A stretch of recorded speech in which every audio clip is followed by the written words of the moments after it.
Hello and welcome to my review of Lilo and Stitch, the live-action movie. But first, let me introduce you to my guest for today, Stitch.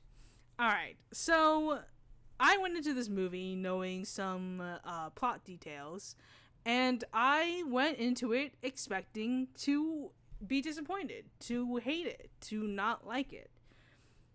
But I have to say, I'm not disappointed. I actually really enjoyed it. This movie doesn't take 100% of the movie and tell it word for word exactly what it is. And there's also people who are being disingenuous about what the ending of the movie actually is. Because I thought, as people have been saying, that Lilo would be given to the state, and then I would be mad about that, of course. But that's not exactly what happens. So let's get into it. First, for my non-spoiler review, it's a good movie. It's a good movie. I didn't dislike it. I really enjoyed it the whole way. It does refocus on the sisters more so than Stitch. And I think that this is a better outcome than what could have been. The story really focuses on the two sisters and really shows us their relationship. They are the focus point of the movie. Stitch is more of a side character, although he's not entirely the side character, but he is more of a side character. It's more focused on Lilo and Nani than it is on Stitch and what's going on with him. I actually think that makes the movie better in some cases because we actually see a fleshed out relationship and not just snippets. I also really liked how they approached the social worker this time. I understand people are kind of weird about how they changed Cobra's character, and I actually think that this works better because it shows that there is somebody who is checking in on Lilo and making sure that they're okay. And this is someone who is more, first of all, more involved in their family life. So it's someone who really knows them. And second of all, I think it really shows you what this kind of situation often looks like. And the way that it resolves reflects very similarly to how kind of these systems work. And I understand not everybody loves the foster system, but as someone who's been adopted, grew up adopted, I think that it's important to highlight that these things do happen. And while it might not have been the ending that people hoped it would, I think it's actually not a bad ending. And it's because of the way that it goes about it. So, first of all, there's a bunch of new characters, specifically Mrs. Kakoa, and who is a social worker, and the grandma, not really a grandma, but in Hawaiian terms, she's just as much as family. It's kind of like a family friend who has been kind of watching them their entire life. Overall, I really enjoyed the new characters, and I think it really helped flesh out the story that was already kind of there from the original animated movie. And I do want to also point out that Pleakley is not necessarily in drag, but he doesn't necessarily dress in a gender confirming way either. He does wear feminine clothes throughout the movie. And I think it actually ends up working. Is it as good as him being in a terrible disguise and wearing wigs and stuff like that? Maybe not. Like, maybe there could have been a better way to do that. But overall, I feel like it handled it in the best way that it could. And it ended up kind of working for the movie. I also didn't mind the human disguises because I think if you actually watch the movie, the story makes sense as to why they are in the uniforms that they are, the way that they look. The technology makes sense in the movie context. I will say this movie punches guts. You will probably cry in this movie. There are definitely sad moments in this movie. I sobbed twice, I think. I won't necessarily say which moments I cried at, but you could probably guess because it's generally the saddest of the movies. And overall, people are not being honest about the ending of the movie. So spoiler alert in a moment. The movie, people are saying that Lilo is given to the state.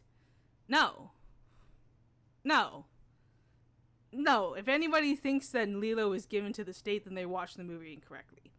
There's no way you can watch the movie and walk away with the fact that Nani like abandoned Lilo or something like that. And even people are talking about how she left the island. She went to she went to a mainland school, and that's also not necessarily being honest as to how the movie ended as well, because that makes it seem like Nani isn't in Lilo's life anymore, which is not true, because in the end of the movie we see Nani come to the home through the portal that they use. So I'm not entirely sure why people are making it seem like Nani is this evil person who just like left Lilo behind, because that is not at all what happens in that movie. And people are not telling the truth about Lilo and Stitch. And honestly, I think that people are overreacting to the end of the movie. I don't think it's a bad ending. I think that it is realistic in the standpoint. And I think the most important thing about it is that this movie actually cares about Lilo.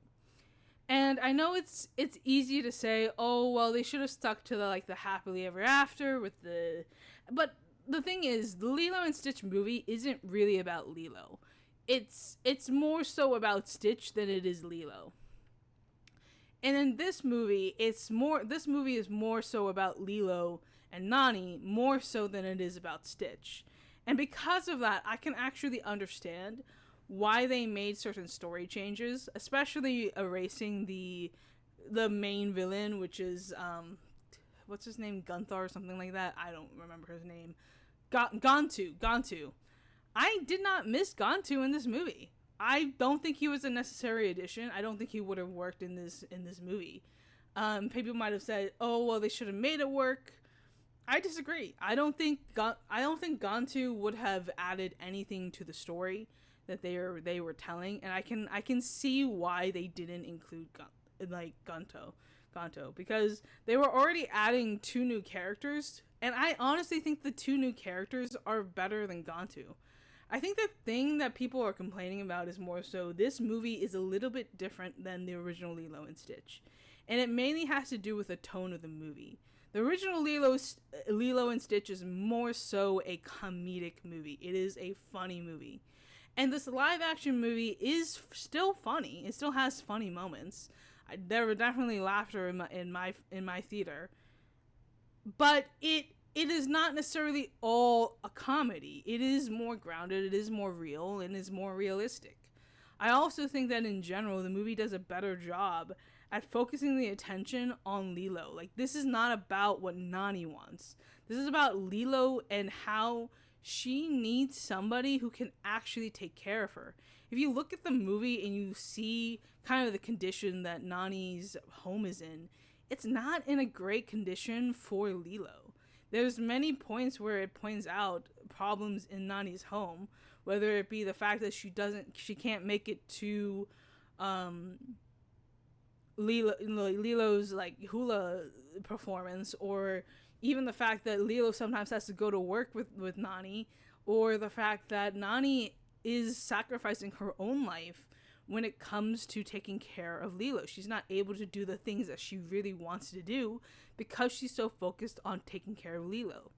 And I understand that there is a current narrative that the foster system in the US is absolutely atrocious, but it is important to note that the foster system is not necessarily what ends up happening to Lilo. Because there's many different avenues when it comes to adoption and fostering, and this situation is not like Lilo was put into like a random home or put into a stranger's home, or Nani wasn't able to talk to her ever again. It was nothing like that. And it is a common thing for foster homes to be like that, where you are separated and you never hear from each other again. That is not the ending to this movie. The ending to this movie is that Lilo is going to stay with I think her name is Tua, but who they see as the grandma. Now, it's important to note that in Hawaiian culture, they consider, like, ohana means family, means, like, everyone on the island treats each other as, like, family and stuff like that. It's not literally, like, family is in blood, but it's more so family as in, like, everyone in the island treats each other and make sure that no one is left behind. So the person that Lilo ends up staying with is actually a family friend who is there to take care and help Nani and Lilo have the life that they want to have. Now, did she have to leave the island? No, but it's made very clear that the reason why she picks that school is because she was originally offered a full ride to that school. So I know some people are gonna be like, why couldn't she just go to a college on the island? And those colleges are really great, but they might be difficult to get into. It's not necessarily guaranteed that Nani is gonna get a full ride to one of the Hawaiian schools. And it's made very clear by the program that we see and the dialogue that is said that if Nani goes to the school that she was originally going to go to before she stopped going to it, if she goes to that school, it's going to be paid for. And that is a very different situation. Like, if it was like an out-of-state school and she's not getting paid to do, she's going to end up in more debt, she's going to do all these things, that I could understand people being upset by. But Nani has a scholarship to that school. So it makes sense why she wouldn't go to an in-state school and get into extreme debt when she has an option that is a full ride scholarship. It could have been a Hawaiian school, but it's just not. And I think that people who are upset that Nani went to an out-of-state school are not thinking in a real-life scenario. Like, you've never had to go to college then. You've never had to worry about paying an in-state... The in-state school is still expensive. It is really expensive. So if you get a scholarship to somewhere, it doesn't matter where it is. If you get a scholarship to go to a school, if you get it paid for by the state, if you can go to college for free, essentially, then of course you're gonna go to that school. You're not gonna go to an in-state school that's gonna cost like $30,000 freaking dollars like a year. Like, be for real when you're criticizing this movie, because so many people are just straight up lying or did not watch the movie. Like, every single complaint that people are bringing up is answered in the movie. I was waiting for this like moment where I really dislike and really am disappointed in this movie, and it didn't happen. Because people lied about what this movie was about. People lied about the ending. People have lied to you. And maybe they didn't mean it as a lie, but they're wrong about what the ending is. They are fundamentally wrong. And if it was a valid criticism, I would be so on board to criticize this movie. But people are actively lying to you. Like, people are genuinely lying to you about what the ending of the movie is. And it's very clear that people have either not seen the movie or they watched the wrong movie, because people are wrong about this movie. Is it the best thing in the world? No.